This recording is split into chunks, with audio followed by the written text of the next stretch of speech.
الحمد لله الذي هدانا لهذا وما كنا لنهتدي لولا أن هدانا الله ونشهد أن لا إله إلا الله وحده لا شريك له ونشهد أن سيدنا وسندنا وحبيبنا وشفيعنا وطبيبنا ومولانا محمدا عبده ورسوله.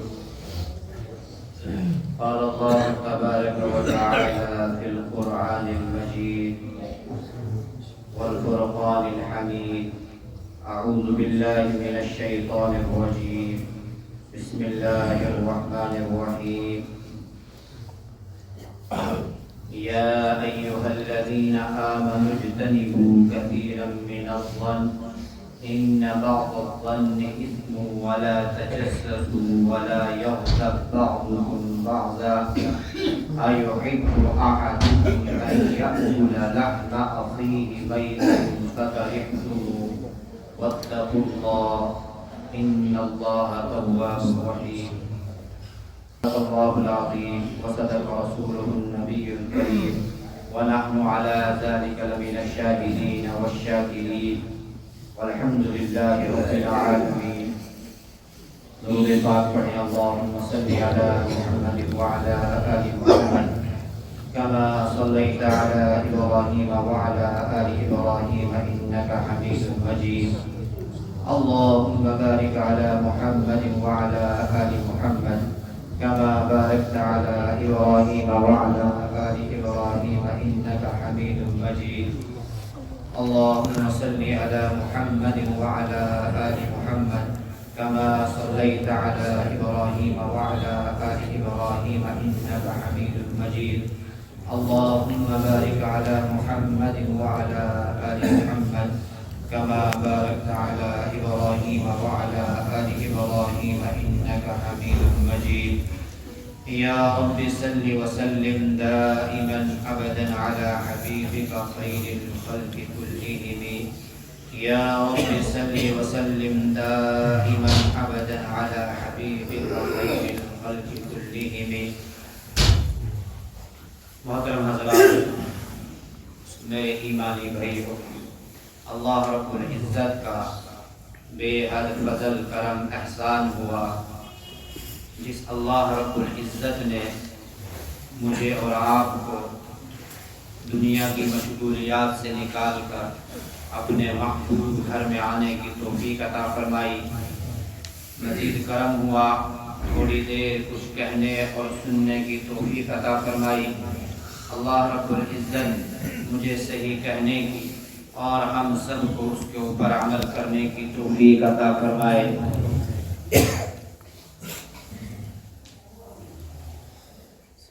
اسلامی معاشرہ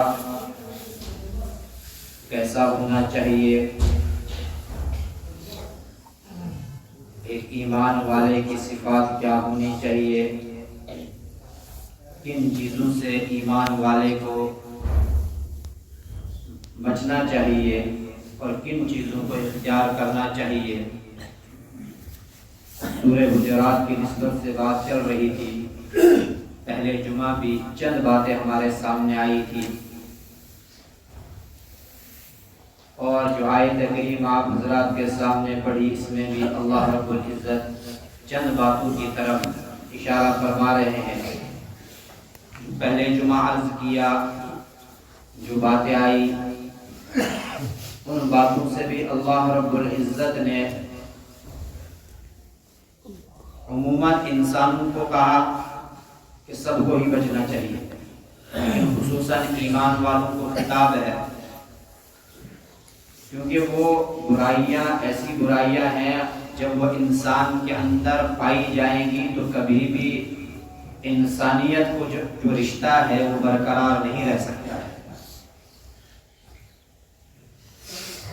اسی طرح وہاں پر اللہ رب العزت نے ایمان والوں کو خاص خطاب فرمایا، اس لیے کہ جو ایمان لے آتا ہے وہ دوسروں کے لیے بھی ایک نمونہ، ایک آئیڈیا بن جاتا ہے. جب بھی کوئی غلط کام کیا جائے گا تو ہر ایک کی انگلیاں اس کی طرف اٹھیں گی کہ دیکھو یہ مسلمان ہے اس لیے ایسا کر رہا ہے، یا یہ مسلمان ہے اس کو ایسا نہیں کرنا چاہیے، پتہ چلا یہ خاص ہے۔ لیکن بیماریاں وہ ایسی ہیں کہ وہ انسانیت کے کسی بھی طبقے میں ہو، وہ طبقہ کبھی ترقی نہیں کر پائے۔ یا ایھا الذین آمنوا لا یسخر قوم من قوم، یہ پہلی نصیحت اللہ رب العزت نے فرمائی تھی کہ ایک دوسرے کا مذاق نہ اڑایا جائے، ایک دوسرے کو مذاق نہ بنایا جائے، ایک دوسرے کا تمسخر نہ کیا جائے۔ یا ایھا الذین آمنوا لا یسخر قوم من قوم، آگے اللہ رب العزت نے یہ بھی بتا دیا کہ تم جس کا مذاق اڑا رہے ہو سکتا ہے وہ تم سے زیادہ بہتر ہو آخرت کے انجام کے حساب سے، لیکن تمہیں خبر نہ ہو۔ پہلے تو دو لوگ الفاظوں میں کہا کہ آپ کو حق بنتا ہی نہیں، اور جو کسی کا مذاق اڑائے گا یہ اس کے اندر ایک ایسی صفت ہے کہ وہ اچھا ہو ہی نہیں سکتا۔ اس لیے اللہ رب العزت نے کہا یا ایھا الذین آمنوا لا یسخر قوم من قوم عسى ان یکونوا خیرا منهم ولا نساء من نساء عسى ان یکن خیرا منهن، عورتوں کو الگ خطاب ہوا، مردوں کو الگ خطاب ہوا۔ جب ایسا قرآن کریم میں ہوتا ہے یہ تاکید کی طرف اشارہ کرتا ہے کہ یہ بات بڑی اہم ہے، الگ الگ خطاب ہو رہا ہے۔ وَلَا تَلْمِزُوا أَنفُسَكُمْ، دوسری جو نصیحت اس میں فرمائی وَلَا تَلْمِزُوا أَنفُسَكُمْ، کہ ایک دوسرے کی الزام تراشی مت کرو۔ وَلَا تَنَابَزُوا بِالْأَلْقَابِ، تیسری جو نصیحت ہے کہ ایک دوسرے کو برے القاب سے مت پکارو۔ بِئْسَ الِاسْمُ الْفُسُوقُ بَعْدَ الْإِيمَانِ، اب آگے اللہ رب العزت فرما رہے ہیں کہ ایمان لانے کے بعد ان تمام چیزوں کا ارتکاب کرنا یہ تو فسق ہے، یہ بری بات ہے۔ جیسے میں نے پہلے ہی عرض کیا کہ ایک ایمان والا کوئی کام کرے گا تو انگلیاں اس کی طرف اٹھیں گی، اشارہ اس کی طرف کیا جائے گا یہ مسلمان ہے، کچھ تو طنز کے طور پر کہیں گے کہ یہ مسلمان ہے اس لیے ایسا کر رہا، اور جو اسلام کو سچا اور حق مذہب مانتے ہیں وہ یہ کہیں گے کہ یہ کام اس کو نہیں کرنا چاہیے تھا کیونکہ یہ ایمان والا ہے، مسلمان نہیں، یہ غیروں کی بات میں کہا ہوں کہ بہت سارے غیر لوگ بھی اسلام کو حق مانتے ہیں، برحق مانتے ہیں، اور ایسے جملے ان کی زبان سے ادا ہوتے ہیں کہ یہ جو کام ہو رہا ہے اس معاشرے میں نہیں ہونا چاہیے تھا کیونکہ یہ ایمان والے ہیں۔ وَلَا تَنَابَزُوا بِالْأَلْقَابِ بِئْسَ الِاسْمُ الْفُسُوقُ بَعْدَ الْإِيمَانِ، کہ ایمان کے بعد یہ تمام چیزیں ایک ایمان والے کو شوبہ نہیں دیتی۔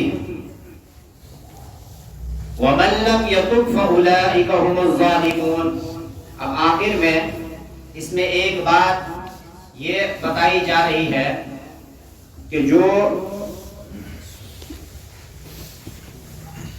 جس انسان کے اندر یہ بری عادتیں ہوں گی اس نے توبہ کر لی، وَمَن لَّمْ يَتُبْ فَأُولَٰئِكَ هُمُ الظَّالِمُونَ، کہ اگر ان بری عادتوں سے انسان نے توبہ نہیں کیا تو یہی سب سے بڑا ظالم انسان ہے۔ یہ پہلے جمعہ میں چند نصیحتیں ہمارے سامنے آئی، اب آگے اللہ رب العزت اس میں اور چند نصیحتیں ایمان والوں کو خطاب کر کے فرما رہے ہیں۔ یا ایھا الذین آمنوا اجتنبوا کثیرا من الظن ان بعض الظن اثم، یا ایھا الذین آمنوا، اے ایمان والو، یا ایھا الذین آمنوا اجتنبوا کثیرا من الظن، اجتنبوا اپنے آپ کو بچاؤ، دور رکھو گمان سے، ان بعض الظن اثم، اس لیے کہ بعض گمان یہ گناہ ہوتے ہیں۔ وَلَا تَجَسَّسُوا وَلَا يَغْتَبْ بَعْضُكُمْ بَعْضًا، دوسرے نمبر پر فرمایا کہ کسی کی ٹوہ میں مت لگو، کسی کے پیچھے مت لگو، ہاتھ دھو کے کسی کے پیچھے مت پڑ جاؤ۔ وَلَا تَجَسَّسُوا، وہ کیا کر رہا ہے، وہ کہاں جا رہا ہے، کیوں جا رہا ہے، کرتا کیا ہے، وہ کماتا کیسے ہے، وہ اس کا اور اللہ کا معاملہ ہے، اس نے اللہ کو خود جواب دینا، آپ کو اپنی فکر کرنی ہے۔ وَلَا تَجَسَّسُوا وَلَا يَغْتَبْ بَعْضُكُمْ بَعْضًا، اور آپس میں ایک دوسرے کی غیبتیں مت کرو۔ آگے اللہ رب العزت فرما رہے ہیں، مثال سے بات سمجھا رہے ہیں، أَيُحِبُّ أَحَدُكُمْ أَن يَأْكُلَ لَحْمَ أَخِيهِ مَيْتًا فَكَرِهْتُمُوهُ، کیا تم میں سے کوئی پسند کرے گا، أَيُحِبُّ، کیا تم پسند کرو گے، أَن يَأْكُلَ، کہ کھائے تم میں سے کوئی، لَحْمَ أَخِيهِ، اپنے بھائی کا گوشت، مَيْتًا، وہ بھی کیسا، مرے ہوئے بھائی کا گوشت جو فوت ہو چکا ہو۔ کیا کوئی انسان یہ پسند کرے گا کہ اپنے مرے ہوئے بھائی کا گوشت کھانا؟ أَيُحِبُّ أَحَدُكُمْ أَن يَأْكُلَ لَحْمَ أَخِيهِ مَيْتًا فَكَرِهْتُمُوهُ، کہ تم گھن کرو گے، تم ناپسند کرو گے اس بات کو۔ تو اگر اس بات کو تم ناپسند کر رہے ہو کہ اپنے مرے ہوئے بھائی کا گوشت نہیں کھا سکتے، اس کو تم برا فعل سمجھ رہے ہو، تو اسی طرح غیبت کو بھی برا سمجھو، یہ ایسا ہی ہے جیسا تم اپنے مرے ہوئے بھائی کا گوشت کھا رہے۔ وَاتَّقُوا اللَّهَ، آگے اللہ رب العزت فرما رہے ہیں کہ اللہ کا تقوی اختیار کرو۔ پہلی آیت کریمہ میں جو چند نصیحتیں فرمائی اس کے آخر میں بھی وَاتَّقُوا اللَّهَ آیا، یہاں پر یہ چند نصیحتیں فرمائی، یہاں پر بھی یہی آیا۔ پتہ چلا کہ ان تمام چیزوں سے انسان کب بچے گا، کہ جب اللہ کا تقوی، اللہ کا خوف اس کے دل کے اندر ہوگا، جب اللہ کا استحضار رکھ کر وہ زندگی گزار رہا ہوگا، تب جا کر انسان ان تمام برائیوں سے اپنے آپ کو بچا سکتا ہے۔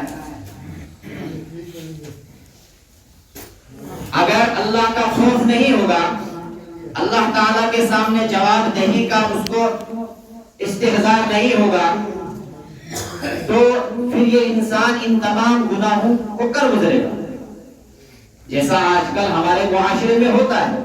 ایک شخص نمازی بھی ہے، حاجی بھی ہے، حافظ بھی ہے، عالم بھی ہے، سب کچھ ہوتے ہوئے لیکن غیبت کے اندر ہر کوئی انسان ملوث ہوتا ہے۔ جتنی یہ باتیں آئی، یہ تمام چیزیں آج ہمارے ہر ایک فرد کے پاس ہے، ہر ایک ان کے اوپر عمل کر رہا ہے، لیکن قرآن کہہ رہا ہے کہ ان سے اپنے آپ کو پاک کرو، صاف کرو۔ ایک دوسرے کا مذاق اڑانا، اس کو بالکل ہلکا سمجھا جاتا ہے۔ ایک دوسرے کی غیبت کرنا، ایک دوسرے کے پیچھے لگ جانا، یہ کیا کرتا ہے؟ اور ایک دوسرے کا مذاق اڑانا، مثال کے طور پر اگر کوئی لمبا ہے تو اس کو لمبو کہہ دینا، اس میں دو گناہ ہے۔ ایک تو یہ کہ اس کی غیبت ہم نے کی، دوسرا یہ کہ ہم اللہ تعالیٰ کی تخلیق میں نقص پیدا کر رہے ہیں۔ یہ ظاہراً تو ہم کسی کو کہہ رہے ہیں، لیکن اس کے اندر ایک معنی یہ بھی چھپا ہوا ہے کہ نعوذ باللہ من ذالک، کہ اللہ تعالیٰ کو بنانا نہیں آتا۔ کوئی چھوٹا ہے تو اس کو ٹھیک نہ کہیں گے، کوئی کالا اس کو کالا کہیں گے، کوئی گورا اس کو گورا کہیں گے، لیکن اللہ رب العزت فرما رہے ہیں، اس سے آگے جو آیت آ رہی ہے، یہ جو تمام کالا ہونا، گورا ہونا، لمبا ہونا، چھوٹا ہونا، مالدار صاحب ثروت ہونا، غریب ہونا، یہ تمام چیزیں میرے یہاں قابل قبول اس وقت تک نہیں ہے جب تک آپ کے پاس ایمان نہیں۔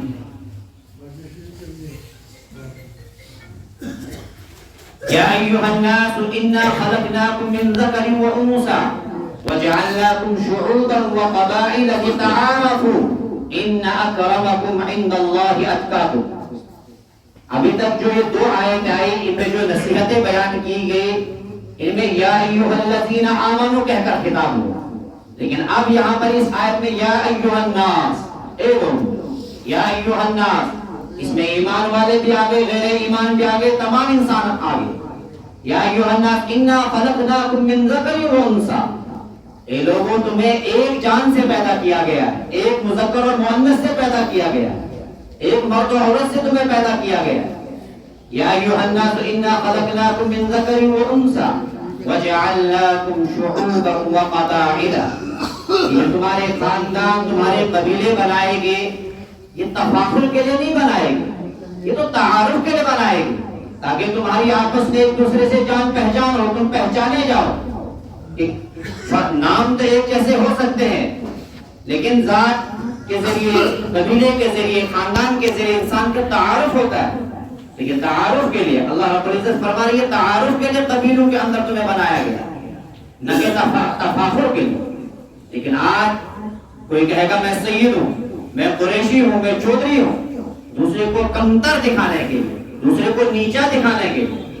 لیکن اس سے منع کیا جا رہا ہے یا ایھا الذین آمنوا یا ایھا الناس انا خلقناکم من ذکر و انثی، کہ جب بھی تمہارے دل کے اندر یہ بات گھر کر جائے، تمہارے ذہن اور دل کے اندر یہ خیال آ جائے میں تو سید ہوں، میں تو اعلیٰ ہوں، میں تو عرفہ ہوں، میں تو مالدار ہوں، کہ جب بھی یہ بات تمہارے دل کے اندر آ جائے تو سب سے پہلے انسان اس بات کی طرف اپنے آپ کو پلٹائے کہ یا ایھا الناس انا خلقناکم من ذکر و انثی، کہ ہم کو تو سب کو ایک ہی مرد و عورت سے بنایا گیا ہے، ایک ہی مذکر و مؤنث سے ہمارا وجود ہے. اگر پھر اس سے اور تھوڑا پیچھے انسان جائے تو یہ انسان پیدا کس سے ہوتا ہے؟ ایک ایسے نطفے سے کہ جس کا انسان نام بھی نہیں لے سکتا. تو پھر اور انسان تکبر جو اس کے اندر آیا ہوگا، جو انانیت آئی ہوگی، وہ اس کو ختم کرنے والا بنا. لیکن انسان اپنا پیچھے نہیں دیکھتا ہے، آگے کی طرف دوڑ لگاتا ہے. اور یہ تمام جو کمالات، جو خوبصورتی، جو مال و دولت کا آنا، جو حسب و نسب کا، یہ تمام اللہ تعالیٰ کی طرف سے ہے. یہ اللہ تعالیٰ کی حکمت ہے. کسی کو بہت مالدار بنا دیا، کسی کو بہت خوبصورت بنا دیا، کسی کو بدصورت بنا دیا، کسی کو چھوٹے قد کا بنا دیا، کسی کو لمبے قد کا بنا دیا، کسی کو جسم و جثے والا بنا دیا، کسی کو کمزور بنا دیا. یہ تو اللہ تعالیٰ کی مصلحت ہے، اللہ تعالیٰ کی حکمت ہے. اگر ہم اس کے بارے میں کسی کو چڑھا رہے ہیں، کسی کا مذاق بنا رہے ہیں، یا کسی کو کہہ کر یا اشارتاً کنایتاً کسی کو ایسا کہہ رہے ہیں، اس میں بہت ساری خرابیاں. ایک خرابی یہ ہے کہ ہم نے جس انسان کے بارے میں کہہ رہے ہیں غیبت کے اندر ہم ملوث ہو رہے ہیں. دوسری بات یہ کہ اس کا احترام، جو ایک مسلمان کا دوسرے مسلمان پر احترام اکرام کرنا فرض ہے، اس کو ہم پامال کر رہے ہیں جو کہ اللہ کا حکم ہے. تو سیدھے الفاظ میں دیکھا جائے تو اللہ کے حکم کا ہم توڑ رہے ہیں. اور جو اہم بات اس میں ہے کہ اللہ تعالیٰ کی خالقیت پر، اللہ تعالیٰ کے بنانے کے اوپر ہم چیلنج کر رہے ہیں. یا ایھا الناس انا خلقناکم من ذکر و انثی وجعلناکم شعوبا وقبائل لتعارفوا، کہ یہ جو قبیلے، یہ جو خاندان، یہ اونچ نیچ، یہ تعارف کے لیے. ان اکرمکم عند اللہ اتقاکم، کہ تم میں بہترین کون ہے، اس کا بھی اللہ رب العزت نے آگے ذکر فرمایا، بیان فرمایا.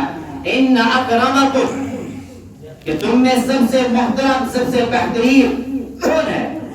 ان اکرمکم عند اللہ، اللہ تعالیٰ کے اتقاکم، کہ جو اللہ تعالیٰ سے سب سے زیادہ ڈرنے والا ہے. کیا آج ہمارے معاشرے کے اندر یہ برائیاں نہیں ہیں؟ نماز پڑھ کے انسان مسجد سے نکلتا ہے تو مسجد کے دروازے سے اپنے گھر کے دروازے تک یہی باتیں چلتی ہیں. جو یہ باتیں اس قرآن کریم کی 2 آیات کے اندر ذکر ہوئی ہے، یہی باتیں چلتی ہیں مسجد کے دروازے سے گھر کے دروازے تک، کہ فلاں ایسا ہے، فلاں ویسا ہے، فلاں بے نمازی ہے، فلاں کافر ہے، فلاں اس مکتب ذہن کا ہے، فلاں اس مکتب ذہن کا ہے. لیکن یہ ٹھیکہ اللہ رب العزت نے ہمیں نہیں دیا. ان اکرمکم عند اللہ اتقاکم. اور شروع آیت میں کہا یا ایھا الذین آمنوا لا یسخر قوم من قوم عسى ان یکونوا خیرا منهم، جو امید ہے ہو سکتا ہے وہ تم سے زیادہ بہتر ہو، وہ راتوں کو جاگنے والا ہو، وہ راتوں کو رونے والا ہو، وہ راتوں کو اپنے رب کو منانے والا ہو. ہم تو بات کہیں گے، اور جو ہم نے بات زبان سے کہہ دی وہ تو کہہ دی، وہ تو نوٹ ہو گئی.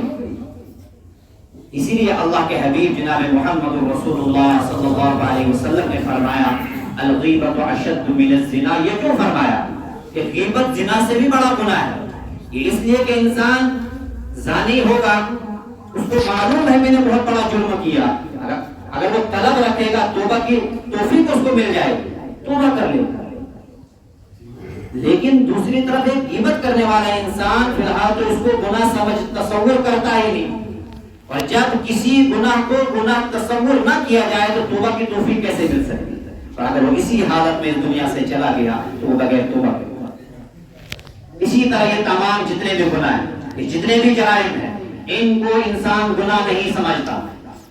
توبہ کی توفیق تب ملتی ہے کہ جب انسان کے اندر سے ضمیر یہ آواز لگائے کہ تجھ سے غلط ہو چکا ہے، تو نے غلط بات کہی، یہ نہیں کہنا چاہیے، تو نے غلط کام کیا، یہ نہیں کرنا چاہیے۔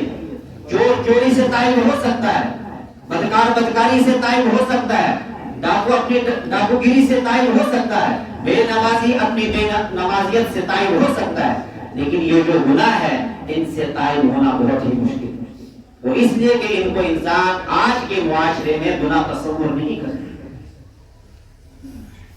شیطان نے اللہ رب العزت سے وعدہ کیا ہوا ہے کہ میں ان کو اپنے جماعت میں شامل کروں گا، تو شیطان نے ہر ایک کے اوپر حملہ کرنا ہے، عالم کے اوپر بھی، جاہل کے اوپر بھی، مالدار کے اوپر بھی، غریب کے اوپر بھی، عورت کے اوپر بھی، مرد کے اوپر بھی، ہر ایک کو اپنا چیلا بنانا ہے۔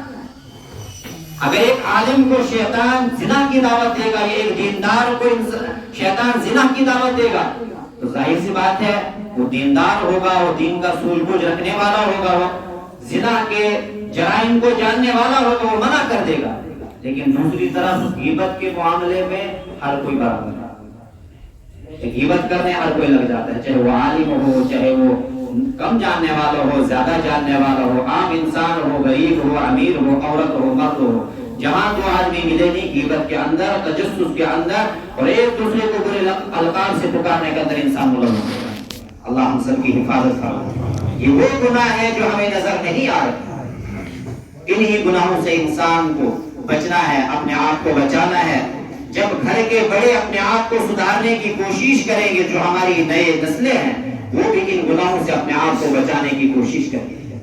اگر ہم بڑے ہی ان گناہوں سے اپنے آپ کو نہ بچا پائے تو اللہ حفاظت فرمائے ہماری نسلوں کا کیا حال ہوگا، اللہ ہی بہتر جانتا ہے۔ یہ جو حالات اس وقت ہیں، ہر ایک حساب سے عجیب و غریب، جو صاحب بصیرت لوگ ہیں، عجیب و غریب باتیں وہ ذکر کر رہے ہیں کہ کس طرف حالات کا رخ جا رہا ہے، کہاں کی طرف یہ حالات پلٹ رہے ہیں۔ ابھی ایک آفت کمی نہیں ہوتی، دوسری آفت سر کے اوپر کھڑی ہو جاتی ہے۔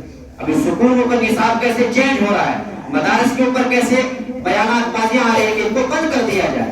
جس لا کے تحت مدارس چل رہے تھے اس لا کو ہی انلیگل تسلیم کرنے کی کوشش کی جا رہی ہے۔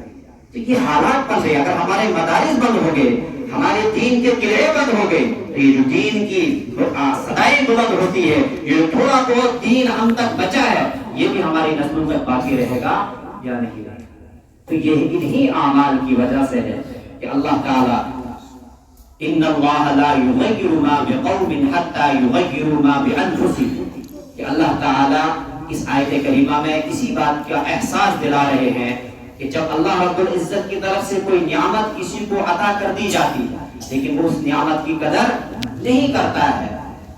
آزادی ہے نماز پڑھنے کی لیکن ہم نماز نہیں پڑھ رہے ہیں، آزادی ہے ہم قرآن کو سمجھ کر پڑھیں، قرآن کو پڑھنے والے بن جائیں، لیکن ہم اس کو نہیں سمجھ رہے، اس کو نہیں پڑھ رہے، اپنے بچوں کو اس کی تعلیم نہیں دے رہے ہیں۔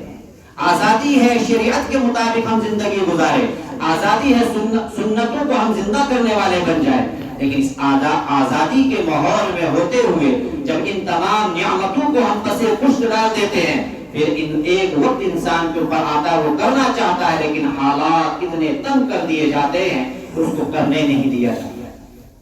چلو کسی حد تک وہ انسان پھوٹ پھوٹ کر تب بھی قدم رکھے گا، لیکن سب سے قیمتی سرمایہ، سب سے اصلی سرمایہ جو میرا اور آپ کا ہے وہ ہماری نئی نسل۔